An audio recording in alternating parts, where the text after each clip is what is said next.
going on, Undrafted family? Welcome to What's episode going on, 1 of the everyone? Undrafted podcast. My name is Kevin. I'm Danny. And I'm Coach Mel. And we are your Undrafted podcast crew. Man, I can honestly say that I'm ecstatic to be here. I'm very happy, very nervous, trying to get the jitters out the way for our first episode. Pre-game, like the pre-game. Yeah, it's like kind of like the beginning of a real basketball game all over again, man. But I'm honestly excited to share this stage with you guys, and hopefully, what we have in store with guests, with our vision to where we want to take this. It could definitely take it to the next level, and hope to reach, a good crowd and kind of, share what we've been through and we can be that positive energy towards others. Definitely, I hope you guys have had a great week and just kind of share a little bit on how you got to where you're at right now, whether it be in life or just in the podcast, how it came to be that us three connected. I just want to say I'm really happy to be here. All of this new stuff is new knowledge, so I'm really happy to be learning and just be absorbing, new growth. And so it's just really cool to be with family, with my brother Kev and my husband Danny.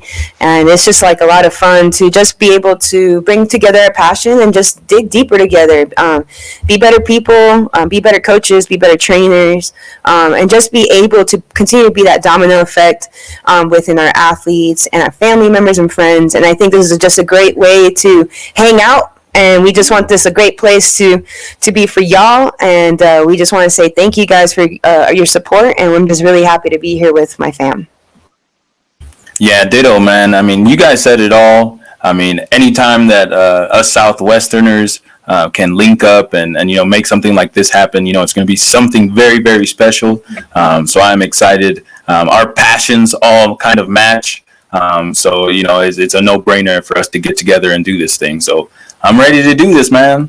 No, yeah, I definitely think that you guys both hit it right on cue. I mean, we definitely have a passion, and I feel like this podcast is just a beginning, a beginning step on what we really want to do and how we want to cement, our knowledge and what we've learned so far to help the new generation grow.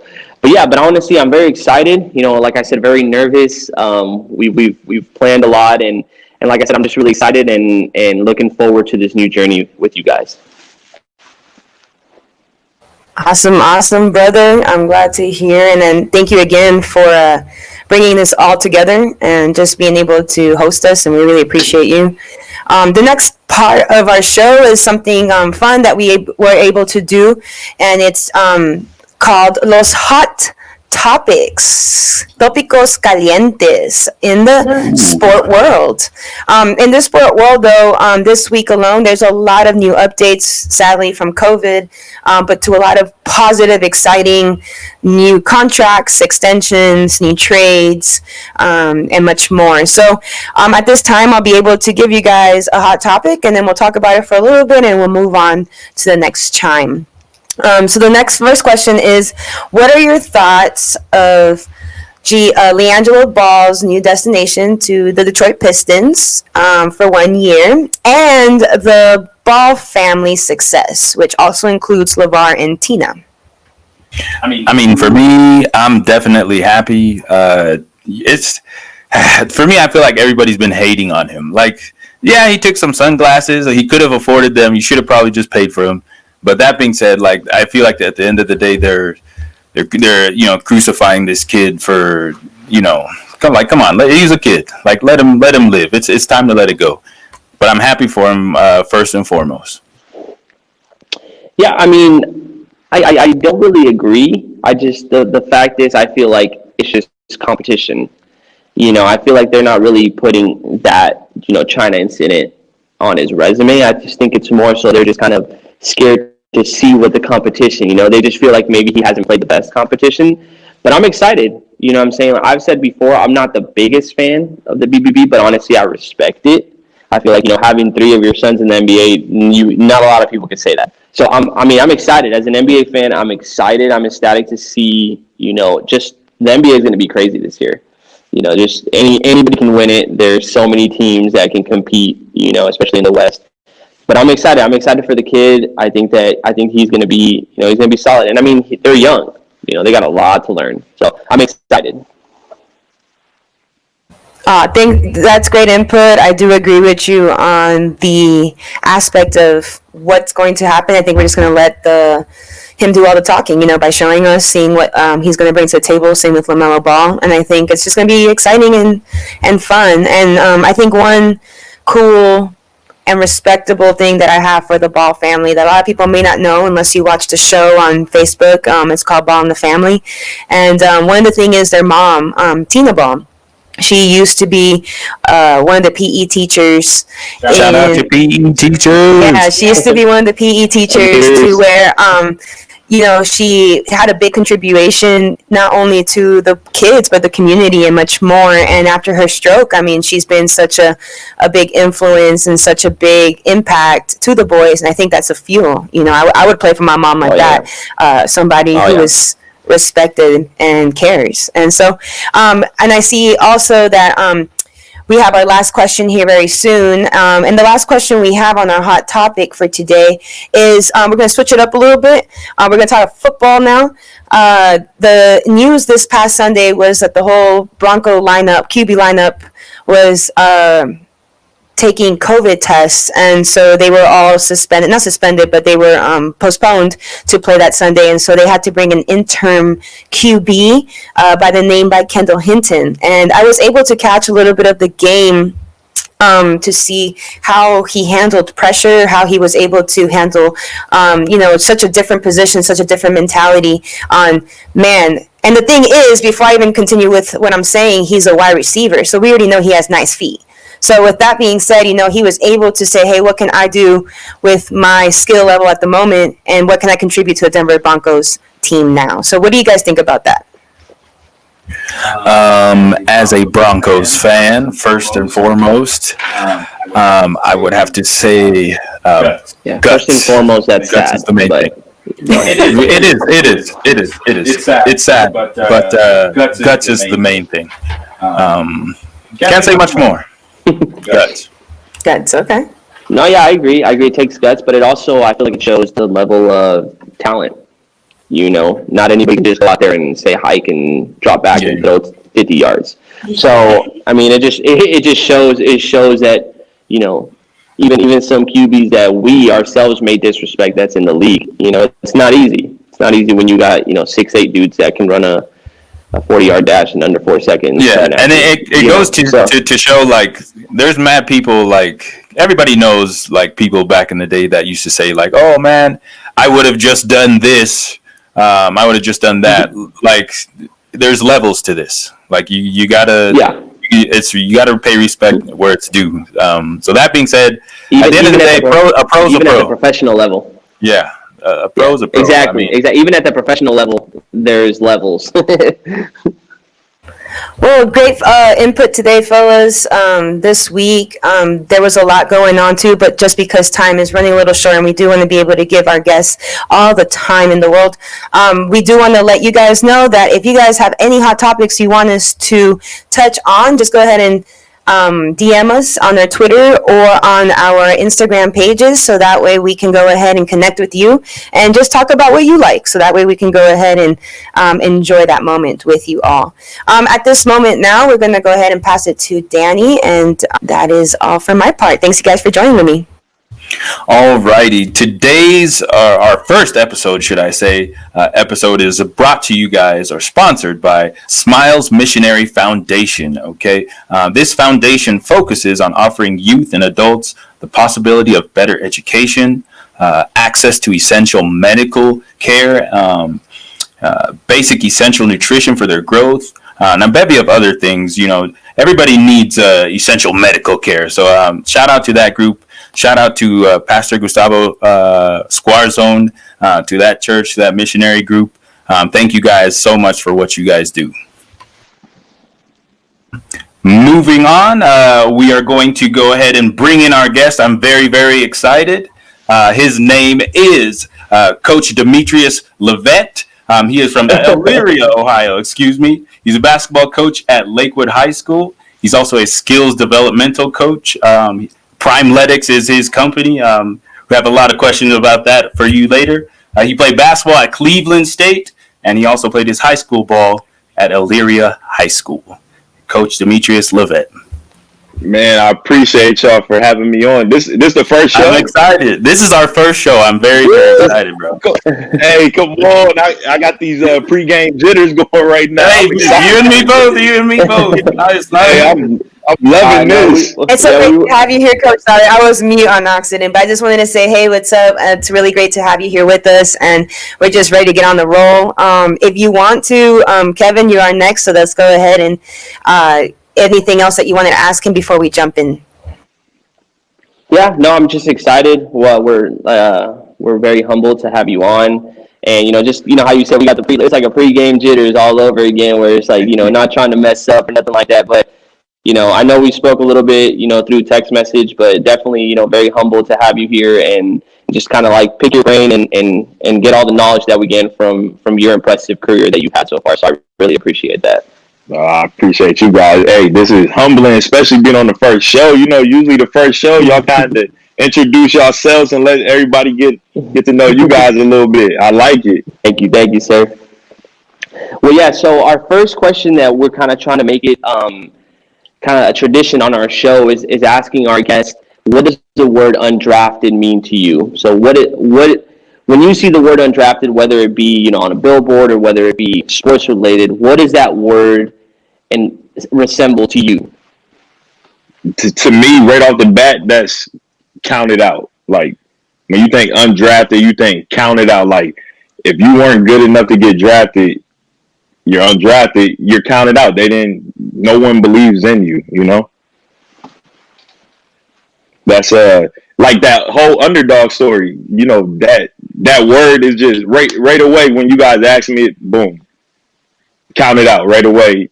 And like, okay, underdog, here goes the underdog story that I'm about to show you now.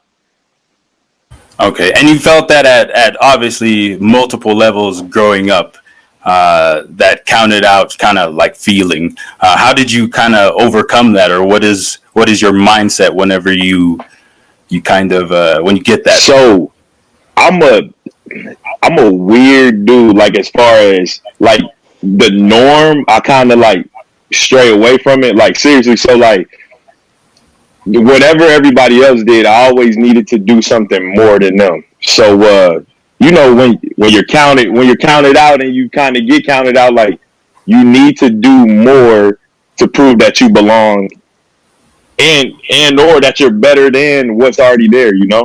Exactly. Mm-hmm. Exactly. Yep. Exactly.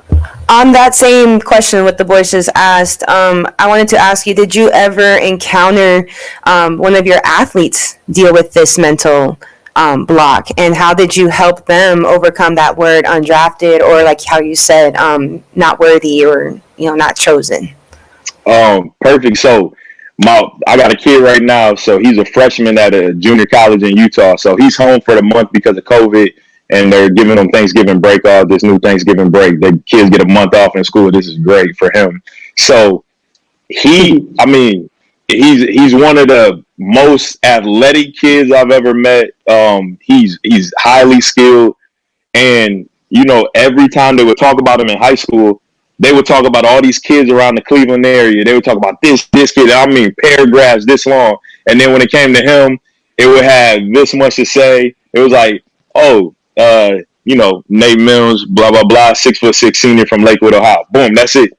But everybody else, they're talking about how spectacular they are and how they're this and that, and how their career is amazing, how they're gonna be like all state and stuff. So, I talk with him on a daily basis about being counted out. No, I was just gonna say, like for high school kids, it's different now, especially because of the social media and stuff. Like you know how it is. Like 10 years ago, the newspaper was all you really had to know about something. So if you didn't look in the newspaper, you didn't have to hear any of the outside noise. Now you got Twitter, you got people posting on their stories. He follows other people, so they can see like who's the top kids around the area. Whether you want to see it or not, you just click on Instagram and stuff and scroll through, and then boom, you see your name not on the list. Okay. So then, with him being the example, like how is he taking it so far? Like guiding him in that aspect. Like what have you kind of like said to him from your experience as a D1 player? Like, what have you given him to be like, hey, I hope you can eat this confidence a little bit. Hopefully it helps. It's different because I don't want to push all my experiences on him because I want him to have his own. But the kind of thing I just basically tell him is and show him, for prime example, like some of these college guys from these mid-major schools. I mean, he sees them and knows them. Like C.J. McCollum is from around our area, so he's about an hour away from Cleveland, his hometown, and he was one of the shortest guys on his team in high school. I think he was like 5'10" when he graduated or something like that. I'm sure y'all all seen the pictures. But he was like 5'10". And I just had this convo today. Like, he was one of those dudes that, hey, if that guy gets taller, he'll be the real deal. Gets taller, gets 6'4", 6'5" in college, boom, makes it to the NBA after he has his moment. But, I mean, just with him, like, I show him examples. But then I just train him, and I tell him that his game will do the talking. I mean, last year he had the best year that you can ever have. So I think now that he's getting older and he's starting to see his work ethic show on the court and his craft, then he's starting to believe in it more and more every day. So it kind of makes it easier for me. So I tell him a little bits and pieces, but I don't want to push my whole story like, hey, I play D1, like, listen to me, like, all the time. I try not to be that guy. Yeah. No, that's helpful. Thank you for that because, as high school coaches ourselves and more, like, we have young minds as well. We want to be able to, like you said, not push our experience and be the realist and hear them out too and how we can help their journey. But thank you for answering that question for me. Yes, our next question. I know you mentioned earlier that you sent multiple kids to school on scholarship. Mm-hmm. What is that feeling, and is that the goal at the end of the day? So I sit down with all my kids pretty much, and or I'll text them or whatever. I try to establish that connection. But I try to, hey, what do you want to do in life? Like, what's your goal? And then so we get the big part of it done first, and then we kind of trickle down. So, all right, do you want to play? Do you want to go to college? Yes. All right, do you want to play basketball in college? You kind of want to be a student. And then we kind of, hey, what's the day like for an athlete, or what's the day like for a regular student? And, do you want to have a life, or do you kind of want to be consumed in this sport? And, because, I mean, that's a part of it. And that's the realization. Like, a lot of kids say, oh, yeah, I want it. But then they get there, they don't realize they're checking in 60 hours a week to this sport. And then they're like, you know what? I'm gonna go the other way and just be a regular student. So, so we kind of talk about that. Oh, go ahead. I mean, interrupt you. Oh no, sorry. I was just gonna say the amount of hours that you got to put in. A lot of these kids do not realize. Just to echo what you were saying. Because they see all the highlights and stuff on TV, so it's easy for them to say, "Oh yeah, I want this because I want to be on Sports Center, or I want to have 1,000 likes on Instagram." So they see that part, but they don't see the grind part of it. And then we just kind of trickle down. So if they want to play, basketball and get a scholarship, then I say, okay, you know what? I'm going to treat you like whatever division you want to play in. Then I go, what division do you want to play in? And they mostly all tell me D1. So I'm like, all right, so I'm going to treat you like a D1 player. Like, I'm going to be on you all the time about this and that.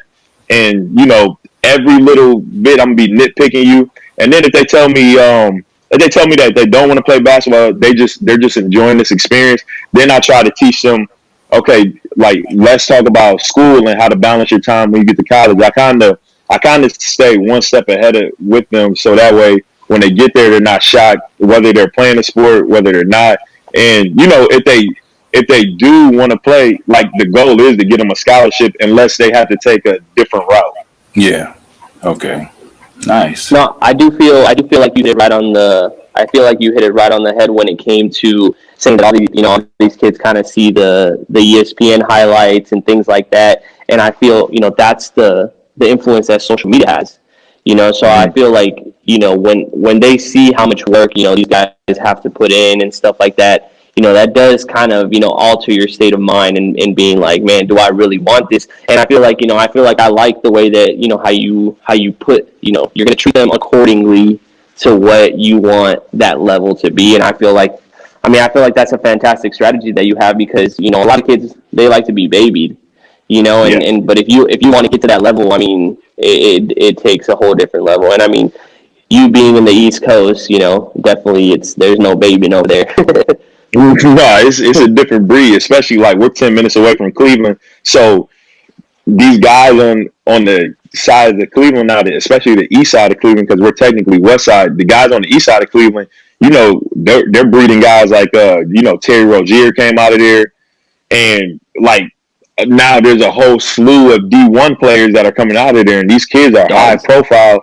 And and they want that life because they see them on you know, Instagram and Twitter with the highlight tapes with the little baby playing in the background or the future playing in the background, and they get juiced up and they're like, "Oh, I want that life." Like, no, do you realize how much working out goes into that life?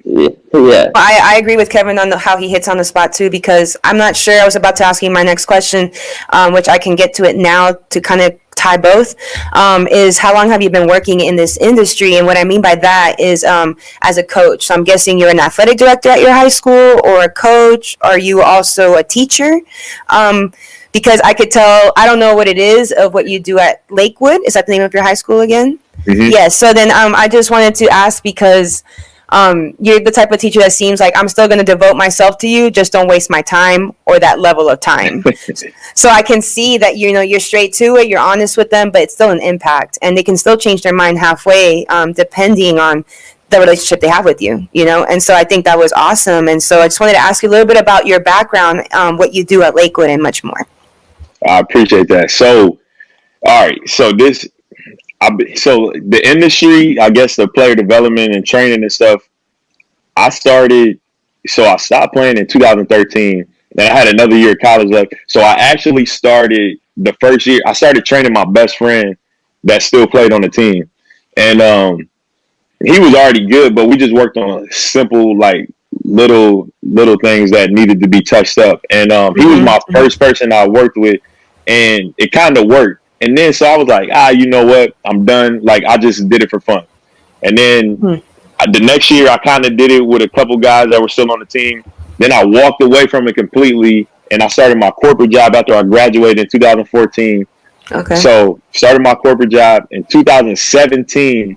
I quit my corporate job, and I started coaching full time. And then I started substitute teaching.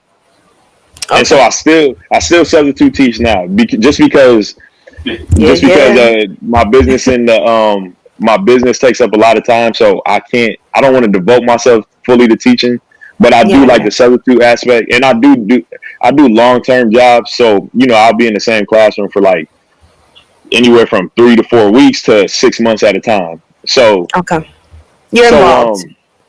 So I don't want any part of the schooling. I love the coaching aspect, the training aspect, but the teaching definitely helps because now you're exposed to this generation of kids, and you get to see how they think, and you know, talking to the kids in the classroom, like just to hear their stresses and worries on a daily basis about like homework. And I mean, I have freshmen sometimes that are worried about what college they're going to. I'm like, what? Like, what? you don't even know what shoes you're gonna wear tomorrow. Like, like what college? Like, relax, bro. Focus on biology right now. Like, make sure you ace all these tests before you start worrying about like Stanford and Yale and stuff. All right. But that was my question. You did answer it, and I thank you for the background too, so we get to know you and where you came from. I wanted to ask you, do you think your corporate job pushed you into your passion and kind of like wanted to build your own business, like as a coach player development? The corporate, yes and no, because I think the corporate job, like sometimes I think about it, I'm like, man, I wasted all this time. If I could have had those 3 years, I could have been doing more. But to be good at like the business aspect of owning my company, I needed to see what it was like on the corporate level. The corporate level did push me, to get started faster than I probably would have anticipated, just because in the corporate world, you're making good money, you kind of get comfortable. Yeah. But, you know, we had a salary freeze, and then our company was getting acquired. So it was just like the perfect time to make the transition. Yeah. Okay. Well, that's good news that it transitioned well for you and you got the experience. So that's Yeah, I can't awesome. complain. Yeah. Okay, cool. We got your next question for you from Mr. Kevy Kev. Yeah, I think we talked. I think we talked a little bit about this question when I had texted you, and a little bit about the pros and cons of being a Division I basketball player, and kind of like what that resembled to you as when we were in college, our dean would always tell us, you're a student before you're an athlete. Hmm. But I mean, it's tough. It's tough, especially if you're playing. You're playing a hefty schedule. You're getting all these. You got to get your lift in. You got to get your shots up. You got to get the games, your classes. Your personal training. Your nutrition. It's so much that goes. I mean, you're basically a pro. So my Yes. question, just kind of, from your personal experience, what were your pros and cons of that D1 lifestyle? The cons, you get ripped away from that senior year summer going into high school right away. So I think I graduated May 31st, and I want to say that first the second 6 weeks classes started like June like 20th. So we had to move in like June 14th. So I had like literally 2 weeks where I got to have summer.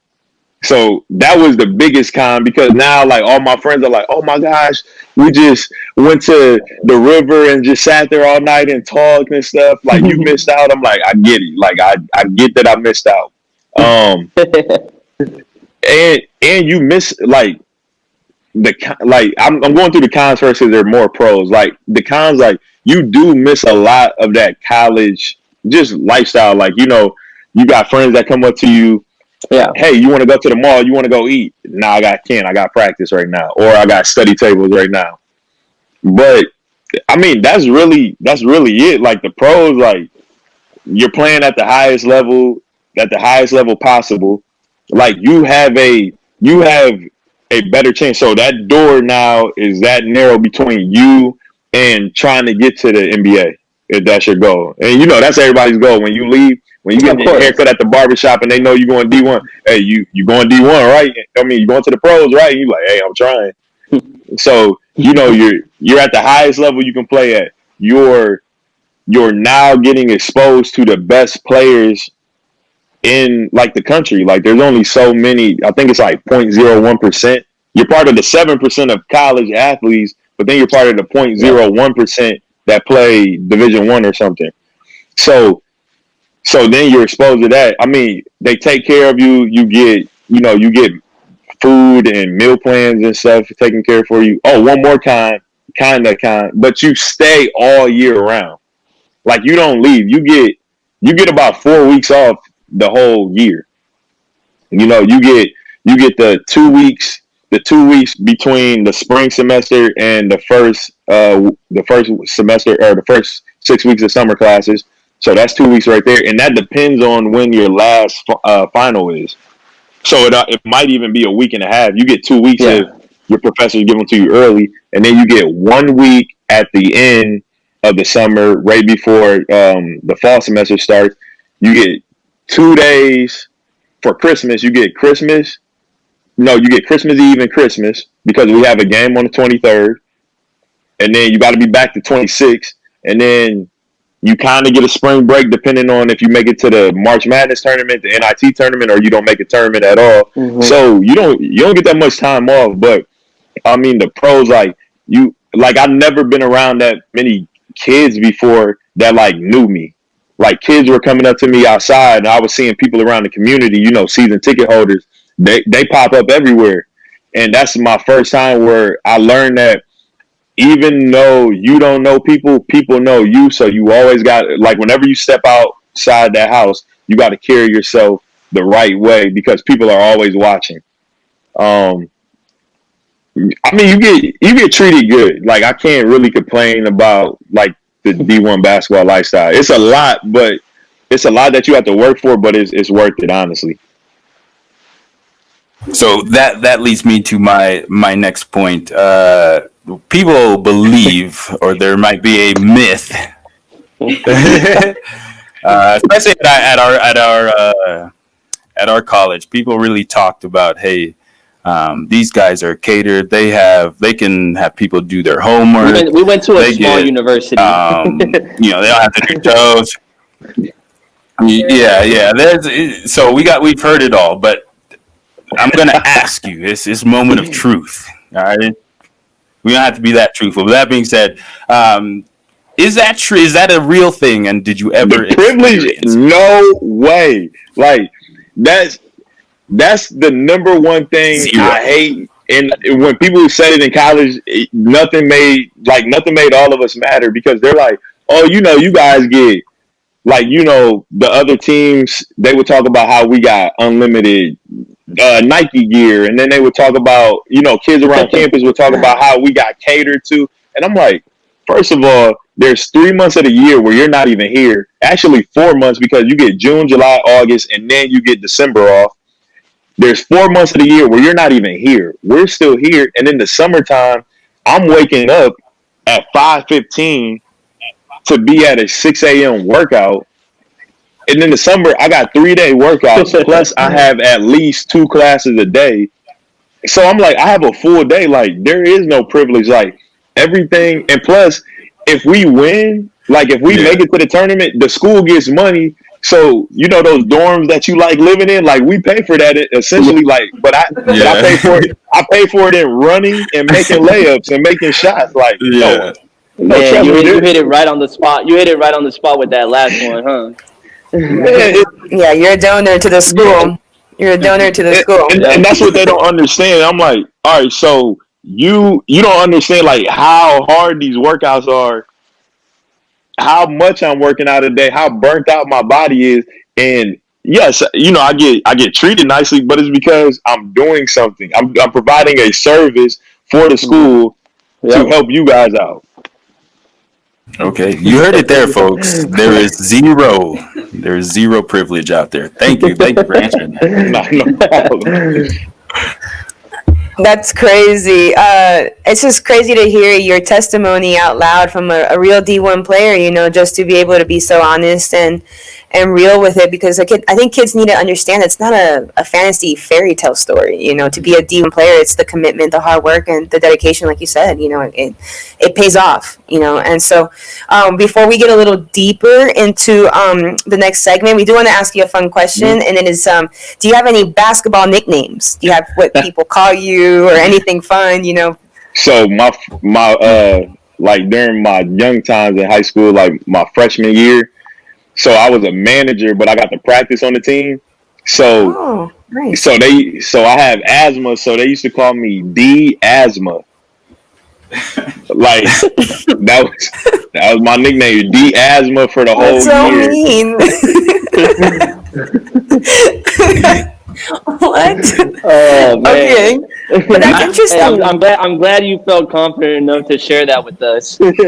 Not anything due to, because I know you said street ball had some influence in your career. Yeah. Any street ball nicknames? Anything that the folks can hold on to rather than D Asthma? We don't. There goes D Asthma. We don't want to do that. They call me Tree. So Tree carried over from me being like young, and then when I got to college, one of my coaches randomly started calling me Tree just because they said I was just lanky. So okay. So it was just Tree. I didn't have any. I like that one. Tree. And did you have a favorite street ball player? Hot sauce, I know you mentioned, but that's everyone's go-to. Mine is Headache. I loved Headache back in the day. But did you have one? Man, really? I like Big Escalade, man. Man, you took mine. I was about to say that too. Escalade. Jackson. Love me some Escalade. Yeah, he was a bug for sure. Man, wasn't he though? Big body coming through the lane. Woo. He can move. Yeah, he can crazy. spin. He can do everything. Before it was even popular, like, man, and one mixtape. You don't know about those kids? Go watch those right now. Yep. RIP Escalade though. Yeah, for sure. RIP. So now we transition to the half part of the show, and then we end with something fun with you. The next question that we have, since a lot of us have obviously been affected by this good old COVID, what is the biggest COVID challenge you've had to encounter this year in your programs, and how did you overcome it? Like, how did you inspire us to so that way we can learn something too to keep our cool and our patients as well. So yeah. The biggest, whew, I would say, mentally trying to do something new. And I touch back on this a lot. Like even with my kids, I just had a talk with them yesterday about mental stuff. But like basketball is my go-to, so now I can't really play it. So now what can I do? So I I think I went on the most walks this year during COVID that I've ever done in my life. Especially like that initial like lockdown phase. Like I mean, Yeah. I went walking around Lakewood and I seen like boutiques and shops that I've never seen. I was picking up books and actually reading a little bit more than I'm used to just because I don't have the time. So the biggest challenge was getting out of my own head, like not looking at this as a negative thing, but looking at it as a positive thing. Like, okay, now I get to relax. I get to give my body some rest. I get to give my Okay. mind some rest. I don't like just completely shut it off from thinking about everything that I have to do. I think That's awesome. tapping into that mental side is a big key of life. Yeah, I've had to deal with that for a while now, but I mean, I do understand. Like you said, like we can find growth in the negative point of view as well, and that's really awesome that we can adjust. That we have the ability to adjust, and that's awesome. So thank you for that for answering. We do have next our next transitioning question is, whose is this one? Kevin, my brother Kevin. Yeah. My question was, just sticking on the same kind of topic as you, as now being a player development coach. What's kind of been the hardest thing for you transitioning, from being a player to now actually being a coach or a teacher, an educator, a mentor? What's kind of been the biggest thing for you? I know, as we've all been athletes before, the older you get, you kind of lose a little bit of it. So when you may be playing in a run or whatever, and you're trying to do something, but your body tells you something different, and sometimes these kids don't really know what you had. So to me, I could say that personally, that's kind of something that's hard to transition. But for you, what's been kind of like the hardest thing the toughest part about transitioning from being a D1 player, which takes a lot, to now developing these kids to get to where you were at. I would definitely say you're right about that. Like your body just responds differently. You put in so many hours to get like I didn't have natural God given athleticism, but God gave me a work ethic, so I used it to get athleticism and to get athletic. So I can't jump as high as I did, or when I go to shoot a jump shot, like shooting wasn't my natural thing, so my form looked jacked up. So the kids look at you kind of crazy sometimes, but that's definitely one of the hardest parts. But a big part of like that's hard to transition it is because now I'm starting to realize how much you learn when you coach.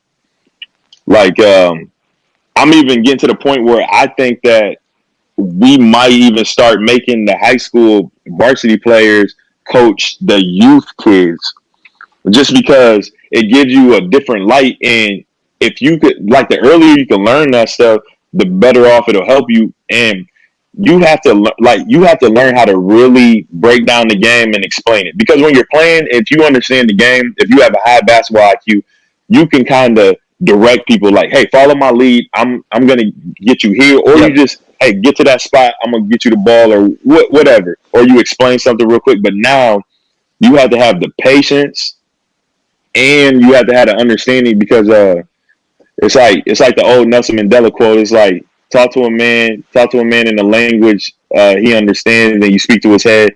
Talk to a man in a language that he speaks, and you speak to his heart. So it's like that. Like I try to make sure I'm with the kids. Like I'm explaining the way that they learn, and they need to hear it.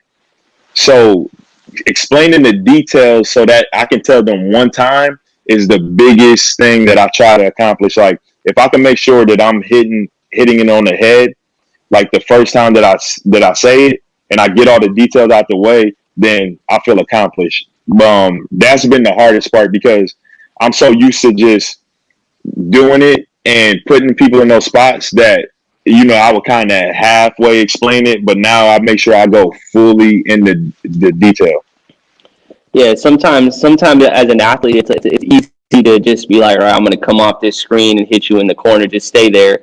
But as a coach, you kind of have to understand, okay, well, you're going to come off the screen, you're going to have this read, that read, this read. There's a lot of things. But to you, it may be so simple, but to somebody else, it's tough. So I feel like I definitely understand where you're coming from in the aspect of, going from that player mindset to now being the educator and getting that kid, to build his IQ and his confidence. So thank you for that. No problem. Now, Coach, you've achieved a level of success I'm sure that many people are trying to get to. Who would you say is your biggest backbone or your biggest support and helped you get to where you've gotten to today? My mom, definitely, for sure. But it's okay. My whole family did a good job collectively, and outside of my family, there were a lot of guys from my dad's neighborhood that really looked after me. I can't really, I give it to my mom, but I give it to the whole community because it takes the community to grow one person. My mom's not around me 24/7, but there's other people around me holding me accountable for different aspects of my life. Whether it's me being outside and how I carry myself in public, me playing basketball, or me in school, like some of my teachers that held me accountable. So my mom is definitely the biggest one, but my family and the guys in that neighborhood that that I grew up with. Okay. Takes a village. Yeah, it does. No, that's awesome. Yeah, I think it's awesome how you said how it comes into perspective that even though your mom wasn't a part of your everyday thing, you were able to see so many people invested in you. And it was like, man, like, whatever this is, this kid, we believe in the potential. And I think it's awesome that we're in that position now to make that impact to somebody else, especially the young kids. Exactly. And so I think it's inspiring that you say, a community, because it's important. Everybody does play a specific role, a specific tone, a specific, play that affects our community. So I really appreciate your answer on that. On the next part, thank you. On the next part, what we have is the next question that says, what do you think your unique skills are that have helped you become successful? And what I mean by that is, we all have spiritual gifts. God has given us spiritual gifts. And at times we don't realize them that it is. At times I tell my kids, like, hey, even playing ball could be a spiritual gift because that could be a connection to someone who is seeing you by action, by the way you treat them. You could be this ball player who is humbled and, can hoop, and he gave you that talent.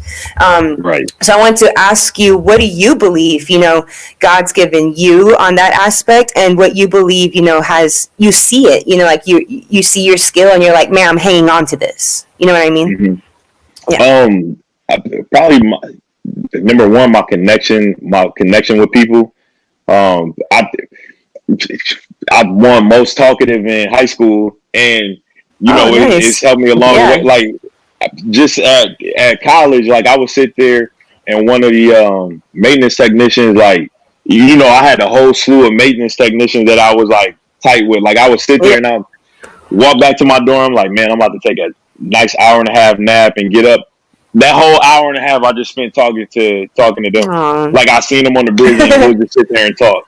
So, if I see somebody in the cafeteria or on the elevator, somebody random just in regular day life too, they look sad, I'll go sit and talk to them and try to, help them out. Like I just, I hate seeing people down, and I feel like everyone should have someone to talk to. Extra mile. Mm-hmm. Yeah, like connecting with people is so big, and a lot of people don't have anyone to talk to, and I think it's just a missing thing that's going on in the world right now. Very true. That gift of gab, I wish I had it. Do you teach it, by the way? Because I'll sign up for those lessons. I'll be there ASAP. That's my new course. It's coming out in 2021. To get the gab, All right, I'm copping that immediately. Why'd you stop? I know you kind of explained a little bit about the wear and tear on your body and things like that, but what led you, I miss the game every day. I know that I can speak for Daniel and Melly as well, just missing, for the love of the game, you know what I mean? But why did you stop? I mean, everybody has a different story, you know what I mean? So, Hmm. So, all right, so we're gonna get into the deep part of it now. So, the college grind was a little bit different. I walked into it knowing what to expect. I walked into it with the right mentality. I walked into it playing and trying to be confident like I was the best player, but working like I'm the worst player. mhm. So, I had the right mindset. Freshman year kind of got set back because of so they actually, like, the NCAA goes back and they check your grades from high school. So my physics grade, for some reason, they went back and pulled one of the A's I got out of physics because geometry was my biggest struggle, and I had a great GPA that I graduated with. I graduated over a 3.5. So geometry I couldn't figure out. So I got two D's in geometry, and I knew I had to get two A's in physics. They actually went back and pulled one of my physics grades. They pulled the A, and I mean they did this in like October. So get there in June. This came in October, right before the season starts. Pull my grade, and they put in the D from geometry. So it made me ineligible by negative point 0.25. Like the difference between that D and a D plus. Like I was ineligible by that much. So I had to sit out that whole entire year. So I come back sophomore year, and now I grew. So I went from about 5'11" to 6'4". So I grew. I'm trying to get comfortable with my body now in a new position.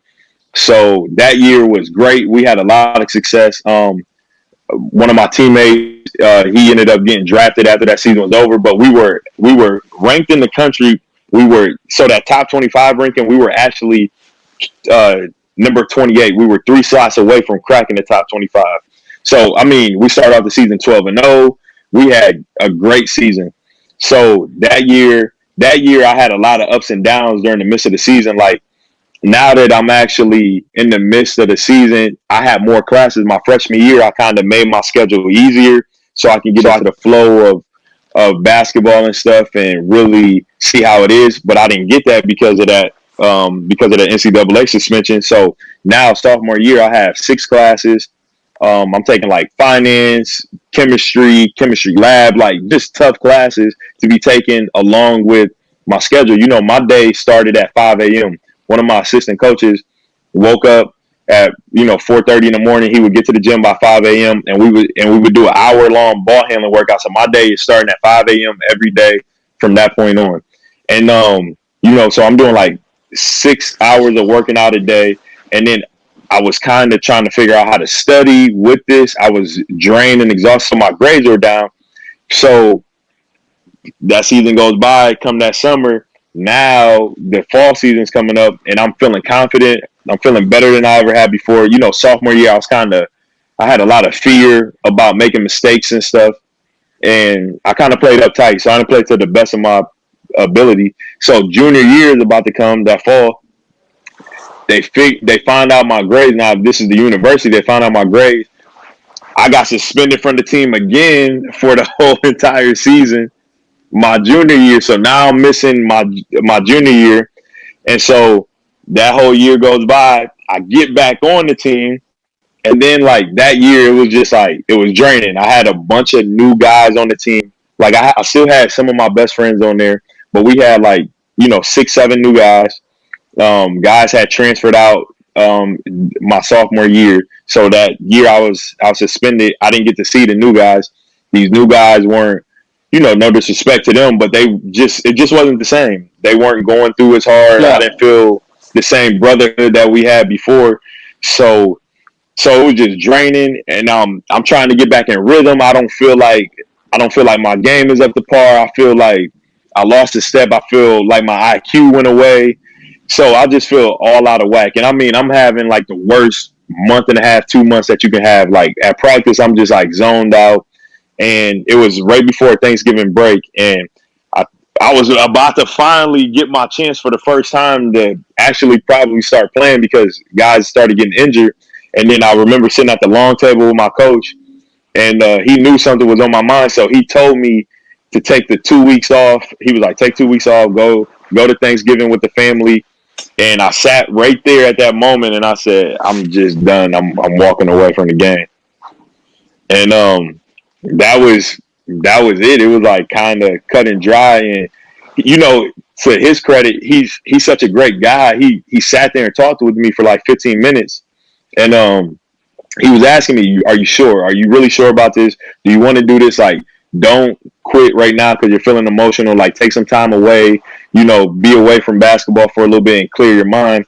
But just me being, you know, I was like 20 at the time, 21. Like, you're still like in the mindset of a kid at 21. So all my decisions Yep. are impulsive. So I just walked away from it. And what's weird about it is as soon as I got upstairs and I started walking outside back to my apartment, I knew I was making a mistake. And all I had to do was turn around and go back downstairs and just say, you know, let me just take the 2 weeks off.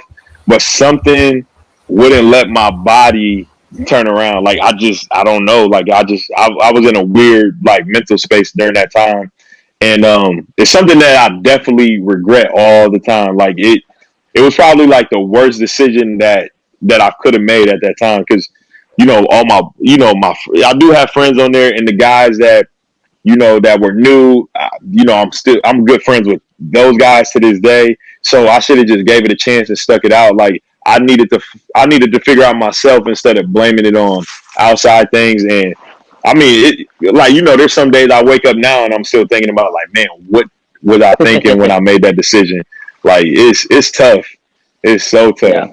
No, it is definitely tough. I've definitely felt burnout. Kevin was there to experience it. I think my senior year, yeah, there we hit a spell where I was just like, man, this is even stupid. And in the heat of the moment, you're just like, man, I can't take this. But I get you.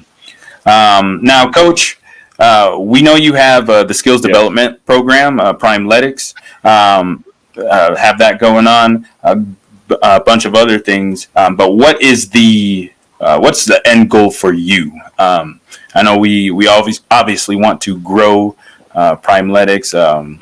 We have the gift of gab coming out as well. But that being said, what's the end goal? I want Primeletics to be, you know, one of the top training companies in the country, in the world. Actually, you know, I want different athletes to feel like they can come in. I want to make it universal with all sports. You know, I want to give people a place that they can come work out, you know, like, you know, it's just a safe haven. Sports are a safe haven. I want to make sure, you know, a lot of these guys are younger now and they need training, not only physically, but they need training mentally. And I want to be able to do that, you know, aside from training the elite high school, elite college and the pros. I want to get into with some of those high school players and make sure that I could teach them life skills and stuff too as well. So I want to have this company and I want to branch off different parts of it so that it's more than just a training facility. It's almost like a second home, you know? So that it's so hard to put it into words of like what I'm trying to do. Because I'm trying to do so much. Like, you know, I have that business management mindset where I'm like 10 years ahead of like, okay, this is how I want everything done. Like I'm rarely ever thinking about the future. And that's, you know, that's my problem sometimes, but you know, I want it to be huge. I want this company to be able to reach different people and help them accomplish their goals, whether it's basketball, sports, or just trying to go to college and make something out of their lives, you know? Okay. And I'm glad you said the word reached because we're big fans of Devontae Friga and just him playing on YouTube and just watching and how he just said, D3, man, that's just a title. Let me show you, and it was just really cool. Like that inspiration. I just wanted to ask you, whenever you reached, or did he reach out to you, or how did you guys come around? Besides the fact that we know you guys are in Ohio together, did you guys play against each other? Did you guys grow up together? How did that come about, and how was the experience whenever you guys did train together? So Devontae, he lives far away from me. He's almost close. He's like about 2 hours away from me. So, and he's way younger. So I'm 29. Devontae's like 22, I think. So, I watched some of his stuff. I really liked his game. And it was crazy. I watched one of his videos, and then I went to go play in the league that he's always playing in, out in Strongsville. Yeah. So I go out there, and he's there. He's just at the league, and then he stops. I say, "What's up?" to him, and I talk to him. I'm like, "Hey, let me get you in the gym, just for a training session." And then, he gave me his number, and then we just took it from there. Like, it was like he came up with no problem. He texted me back. We came up, did a training session. He's almost like he's like a brother already. Like, he's like a little brother in a sense. Like, he's just a chill guy. He's very humble for all the success he's having. I mean, not too many 22-year-olds get to make basketball their profession if they're not playing pro basketball already. Like, I know he's going to play pro basketball, but he's already in a good place. Like, anyway.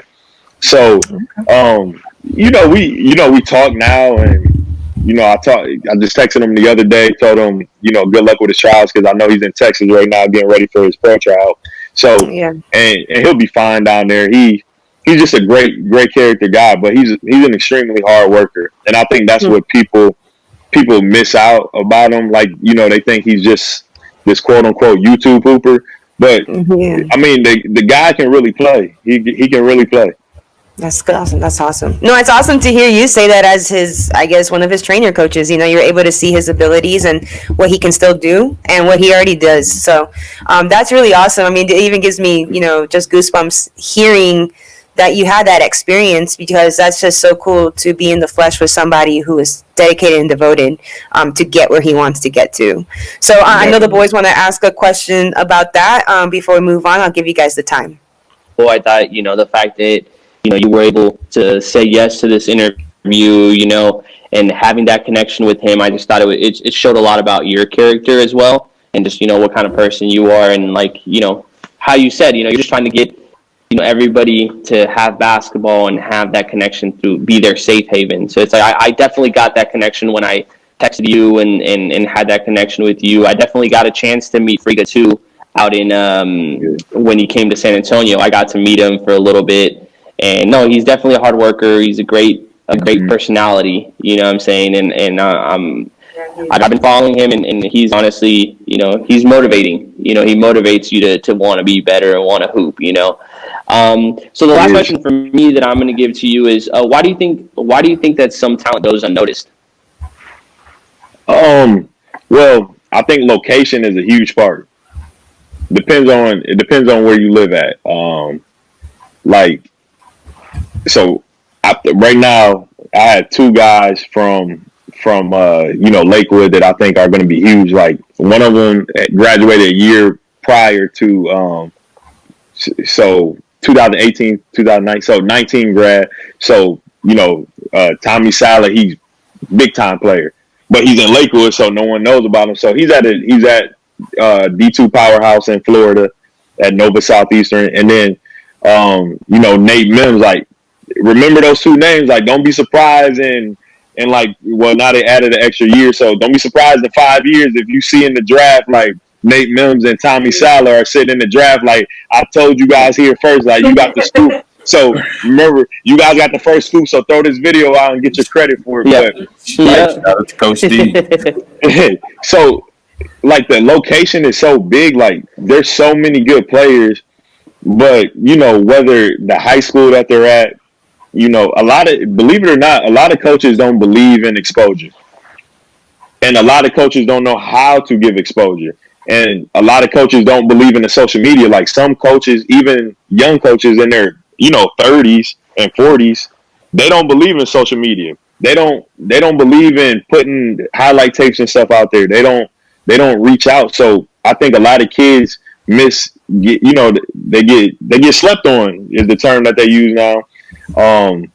And a lot of people don't get to see them play, or the talent level that they're playing against gets confused with. Like, I know in our conference we play a bunch of slow guys. They play half court. They're usually D3 players. So, like, my guys never get any credit because, my guys are all giants. I had one year where the shortest guy in my big lineup was 6'5". So we're playing a team with a guy who's tall, with a team where the tallest guy is like 6'3", 6'4". So, people don't give that credit, but I'm like, no, these kids are skilled and they can play. So I just think as a coach, you kind of got to tap into your LeVar Ball, you got to tap into that, and you got to be loud and blast your kids. Like, if you're doing it for your kids, that's all that matters. Like, I just think like location matters and how much exposure you get. Luckily the kids now are smarter, so they post highlights of themselves all over, and then that starts trending because people start sharing it, and it happens. I mean, they were just talking about the kid from Ohio University that just the point guard, and I actually watched him practice last year. He averaged 2 points a game in high school, and then he went to a prep school because he played in the AAU game with his friend after they graduated, and he was enrolled at a college as a journalism major. He got exposed, and then he goes to this prep school, and he blasts his own highlight tape. He's playing on the C team, so the third team at his prep school that he's at, and he just blasts his highlight tape off Twitter, and then it gets a share. Then more people start sharing. And then now these young assistant coaches see him, and they're like, oh, this kid can play. And then, boom, opportunity. So, like, the exposure is the biggest thing why kids go unnoticed. Ja Morant, perfect example. Nobody knew about Ja Morant. Yeah, that's true. True. Think about it. That coach at Murray State wasn't hungry that day. And I think the story was like he was looking for a bag of chips because he didn't get a lunch that day. He was looking for a vending machine, saw Ja Morant playing one-on-one with the kid in the back gym away from the AAU tournament that was going on, and then he watches him, and then he picks up Ja Morant, who's now the rookie of the year. So, like, just think about how crazy. It's all about exposure for these kids. Like, there's some diamonds that we've never heard of. True. That's very deep, and I'm glad you brought that up too, because on that next question, I wanted to ask you on your personal testimony of, as a teacher, as a AD, I just want to know what it is that for high school as a student, like the maturity level, like did it click for you quick? Did it help you? For example, here it says, what did you do during your high school career to get mentally ready and committed towards your D1 journey? And I just wanted to know, like, was it like a push from somebody? Was it something that clicked for you? Was it some advice that you can give to some of our high school listening podcasters? Because there's a lot of them that are actually learning from and more about what you're sharing with us. And I really think it's important for people to see that this is a job that people are really going for, and the passion could be enough, but it takes more. And so I just wanted to know, like, what did you do for this path? So I'll give you a little example. Like, for the kids that I come encounter with, being uncool is the common goal. Like, be uncool. Like, if somebody says that's lame or whatever, perfect. Thank you. That's all I needed. So like, I got cut from my team freshman year. They asked me, did I want to be a practice player, the manager, water boy, and stat boy, basically, of the team. But I still got to practice. All I heard out of that sentence was, I get to practice. I was like, man, if I get to practice, I'm doing everything that the team does. So these guys are equal with me as far as, like, the workout we got for the day. Then when I go home, if I work out on my hoop at home, I could get twice the workout they got. So it might not happen this year or next year, but at some point, their talent level and mine, like I'm gonna pass them. Yeah. So that's the first thing. Like you have to tap into your own mentality. And the biggest thing that kids don't have now, and it's just because of the way it is, like they don't have imagination. If you can't imagine, like they don't go outside and play with toys anymore, or they don't play with action figures in their room and make up a whole story plot Yeah. to the action figure. Like I used to have the Power Rangers fighting the wrestlers, and I had a whole war going on. Yeah. Like or outside making up games. Like when you had that imagination, boom, what am I trying to do? So in high school, I was literally imagining myself like I need to be at this level. So what can I do? So okay, that's the practice side of it. Now in the summer playing street ball, my mentality, the guys, I'm the youngest guy on the court, so now I have to learn how to play my role because these guys are better than me right now. They're older than me. I give them the ball, so now I got to learn how to play my role. I got to learn how to work hard to gain their respect. So boom, that's another element. So now I gotta take no for it. I got to learn how to take no for an answer when something bad happens. I got to learn how to, play my role and be respectful and work hard. And then I got to put in hard work. So, like during the summers, I caddied at the caddy shack. So I would get up at 5:30 in the morning. I would get out there by 6.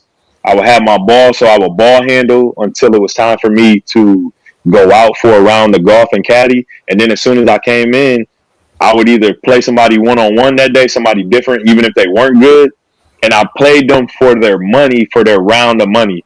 I didn't want the money, but I knew if I said, "Hey, I play you for the money," they would make them play Money hard. down. Yeah. Yeah. If I beat them, I still let them keep their money. Yeah, I did. So I did that, and then as soon as I would get done, I would dribble the ball home. So now when I got home, eat real quick. I would do a little workout. My grandma lived on a hill. I would just dribble up and down the hill, and then we go play basketball all day. So I had to learn a work ethic, and then just all that stuff just came together. Like I'm just glad that all of this doesn't sound easy. Like I just want the listeners to hear you really just describe that this isn't easy. This is all in. This is what all in This means. is gold you're giving us. Yes, thank you. no, and to be honest, so all that stuff was hard. I'm talking about it was hard. When I got to college, it was 20 times harder. Like that stuff, it prepared me this much for what I was really in for. Like to really like that mental thing, that 90% mental is the realest thing ever because you get your workout for the day and you look at the sheet and you like, oh my goodness, I got 3.5 hours of practice or I got an hour like weightlifting session. I just explained this for the first time last week. You mentally have to leave your body when you're in these workouts. You're there just enough to hear what they're saying and do it.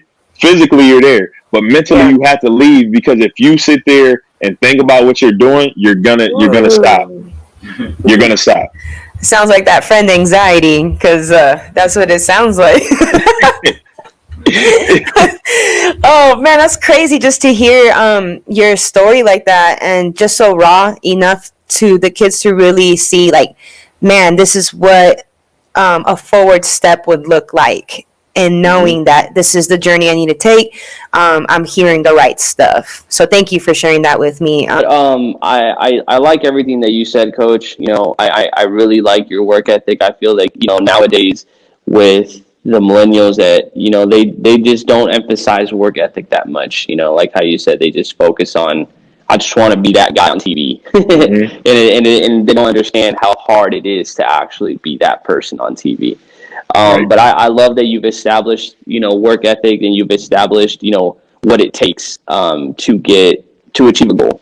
And I guess that kind of it transitions straight into my question that I have for you, which is, what's a crucial information for life that you right now would tell yourself, a 20-year-old?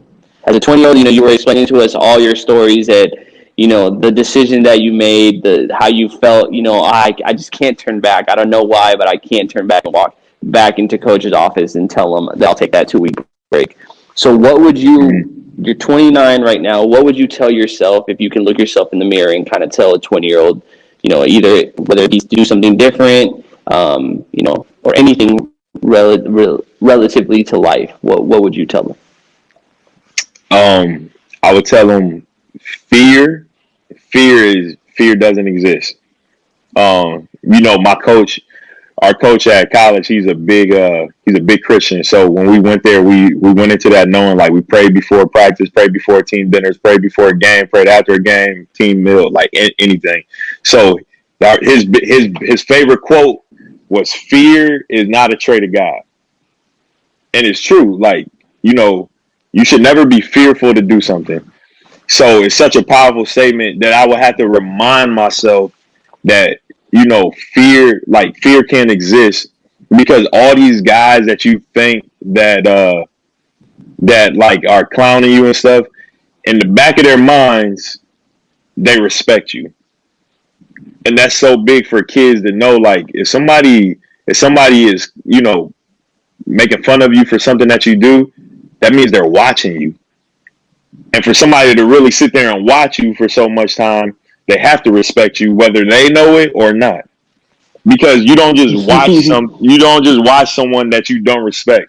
So I would say fear, and I would beat into 20-year-old Dimitrius's head, do not quit this basketball team or you're gonna regret it for life. Matter of fact, don't even take that 2-week break.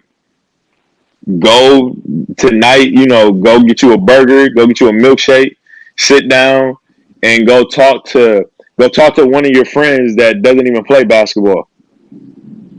Go talk to them and go talk about life and stuff, and go have one of those deep talks that you're good at, and then go back, call coach tonight and tell them that you're ready to go tomorrow. Like, and just go back in there, because I feel like me never. So, I practiced, went to games and all that stuff, but I never put on that jersey and officially stepped on the court. So I feel like I missed a whole chunk of another side of growing, because, now you got to figure out how to actually play in the games and deal with people and react to fans and all that stuff. Like, I missed a whole chunk of really another aspect of life, And, I mean, it literally, like, if I think about it too hard, it bothers me. And I wish I could just hit that redo button all the time. Like, it just, like, I know all of us do, but I just wish I'm sitting here every day, hitting that redo button. Sometimes I have weird dreams where I'm playing in the game and I get that breakaway dunk, and as soon as I'm going up and I'm right there about to dunk, like, the fans go crazy, and then I just wake up. Like, it bothers you. It sits. I'd be lying if I say it wasn't on my mind still. And I just make sure that I pass it on to the kids now. And I'm like, and not only pass it on to the kids, but I coach them differently, so that way they don't have any fear and they feel comfortable making mistakes. I think that was my biggest thing. And I'll tell myself that last part, don't be afraid to make a mistake. Making mistakes is part of learning. And if you don't make a mistake, there's nothing that anyone can do to correct it and help you out. Respectfully, I like all of your answers because it's written on your shirt. Well, that's the motto, I got that. I immediately, as soon as you were just saying all that, I was just like, fear has been a very sensitive topic for me the last 3 years. And I've had some, health conditions that I've gone through, and it was just brand new. I'm only 31, and it just hit me, boom, boom, boom. And when you said that, about, like, that's not a trait of God, I was just like, man, that's deep. To the point where, like, you're able to grow because now you can apply pressure that you got no fear. You know what I mean? That's deep. Come on, let them know. Let the people know. Yes, I love that. And so I think that's just a great testimony overall. And I just want to say thank you for sharing that in my behalf. Just want to say thank you. Yeah. No problem. All right, well, if there's no more questions for Coach Lovett, we will get to the fun part of our last bit of our show. We're almost done. This part is called This or That, Coach. You'll have about a minute. We'll see how fast you can run your suicides. Just kidding. But here we're gonna ask you. I believe it's 2, 4, 6, 8 questions, and then the last question will be something for you to build. Okay? So here's how we begin. We'll pretend there's a timer on the clock. This or that, Coach Lovett, is it pizza or hot dogs? Pizza. Do you pour cereal or milk first? Cereal. Definitely. Okay. You stumbled on that M for a second. I wasn't sure what was going on. Okay, respect. Nike or Adidas? Nike. West or Eastern Conference for the NBA? East. I'm a Miami Heat boy. Okay. Respect on that. I like the Miami Heat too. Okay, so then we have morning workout guy or in the evening workout person? Morning for weightlifting, evening for basketball. But I would say morning. Okay, morning. Okay, NCAA basketball or NBA basketball? NBA. I gotta go NBA. Okay, NBA. Okay, and then we have 2 last ones before the building. Is it the first one is AI or Kyrie? AI all day. Okay, we got some old school. Okay, Love and then Kyrie, AI. okay, and then or Devin in the lab or Friga? My man Friga, come on, Hey! baby. Friga. Come on, Friga. Good answer. And then our last question for you is, what would be your ideal all-time starting 5? The lineup. Jordan at the point. D-Wade, my favorite player at the 2. Okay. LeBron at the 3. I'm taking Timmy D at the 4. Fundamentals. I'm taking Shaq at the 5. Ooh. Okay. Which Shaq? Okay. Magic Shaq, Lakers Shaq, Miami Heat Shaq. Which one? Phoenix Shaq. Is Orlando Shaq better than Lakers Shaq? Just In because, terms of skill? yes, but Lakers Shaq was dominant. But I'm a roll because he named my boy the Flash. I'm rolling with Miami Heat Shaq because he had a vendetta out to prove that win without the Lakers. So I like that. I like that answer. animal. Okay, like respectable. Nice. All right, Coach. Well, that is basically all of our time. From my behalf, before we all sign off and say our goodbyes to you, we just want to say thank you so much again. We hope that this is so much. the beginning of a great relationship between all of us as family. We just know that you always have us, and your support for Primeletics, who you are and what you're doing. Just keep doing you. And we just want to say thank you, and that's from me. So Thank you. On behalf of myself as well, I just want to say thank you. You've been, a lot, like really open, for somebody who has never met us, and to us that speaks Appreciate volume. Are we just going to reach out, or how are we going to do this? So definitely, you definitely made it easier for us, and we wouldn't want anybody else to have that first episode. So we appreciate the confidence that you had in us to interview you, for you to get to know us and a little bit of where we come from. So, just a big thank you. It's humbling, and definitely hope to get to meet you in person someday. Definitely, Danny Melcat. I appreciate you guys having me on as the first guest. So when you guys hit like a million subscribers on this stuff, like don't forget, I was. You're the reason why. No, I'm not the reason why. Just don't forget the small people. I appreciate you guys. Thank you, though.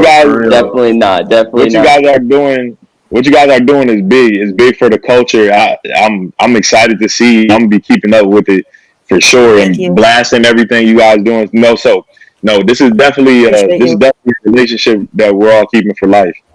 Awesome. Appreciate it. Thank you, man. Appreciate it. Thank you. And then Thank you. hopefully Thank you. soon, with COVID being lifted, maybe us 3 can drive up to Cleveland and just hoop and go through one of your training sessions ourselves and just be like, hey, what we got in the tank left? Let's do it. I'm down for it. Yeah. I actually been getting back in shape, so I've been working out. So we got a big charity game coming up for that P League that you see on Freega's channel before. So we got a big charity game going up. So that'll be huge. It's like B-Dot's gonna be playing. Nice. And Okay. Friga. So it's gonna be Team B-Dot versus Team Friga. So that's gonna be happening. And just to set the record straight for everybody that watched that Freaky game, that one-on-one game, he called me out of shape. So now he motivated me to work out, and I seen what they said in the comment section about me. So I've been working my jumper back on. Yeah, part 2 coming. Yeah. Isn't it the worst when your friends are the reason that you try and stay skinny? Not even that you want to be healthy. It's just your friend. You don't want them to laugh at you. I know, you're like, man, but then there's people that you don't even know. Hey, reading the comment section is the worst thing that you could ever do when you make a video. Don't ever read the comment section. Thank you for that. Don't ever read it. It's the worst for that thing advice. Ever. Yeah. The comment section will mess you up, but. Yep. Well, thank you for everything. We hope this is not the only meetup we have. Hopefully, we can do a live with you in the future. Let us know also the name of your team, so that way we can sponsor it for your charity thing from our Undrafted. We're happy to do that, and just continue to connect. I guess Ohio's our new spot. We're excited. Hey, Ohio is. I will get you guys the info, and make sure you guys stay tuned. We got that docu-series dropping. In the next couple of weeks about my high school team. So we'll be taking you through the whole season, what that looks like with the COVID and having a regular team with no ESPN top 100 ranked players. So we've been working hard on that. So that's our new film and production on YouTube. So be on the lookout for that one. Okay. Thank you for that. Yeah. That's for your high school team? That's for my high school team. Yep. Okay. It's in production right now. So Awesome. All right. Definitely be tuning into that. Coach, well, we'll go ahead and let you go. Thank you again. We wish you a very restful night and a great weekend as well. So we'll Appreciate it, Coach. Thank you, sir. No problem. Have a good. Thank you. Hey, you too, sir. We'll see you. Bye-bye. And thank you so much again to Coach Lovett and to you guys. You know, this was our first show, so show us a little bit of love. Definitely a work in progress, but definitely excited. We'll get there. And again, if you guys have any questions, if you guys have any questions, either for us or about Undrafted or for Coach Lovett, all the links and stuff like that will be in the bio on the YouTube page. So if you guys have any questions of any sort, just let us know. And yeah, stay tuned. We have a lot of great guests coming up, and hopefully you guys are able to support us and enjoy it just as much as we did. Thanks a lot, brother. And with that being said, for announcement for next week, if you are a fan of Big Baller Brand, you want to be posted and tune in for our guest next week, which is going to be fantastic with Coach Metz. Okay, Coach Metz will be our guest next week, and we can't wait to sit down with him and all of his encounters and successes. So, gentlemen, this is Roll Call signing off. This is Coach Mel. This is Danny. And this is Kevin, and we are your Undrafted podcast crew. Good night, familia.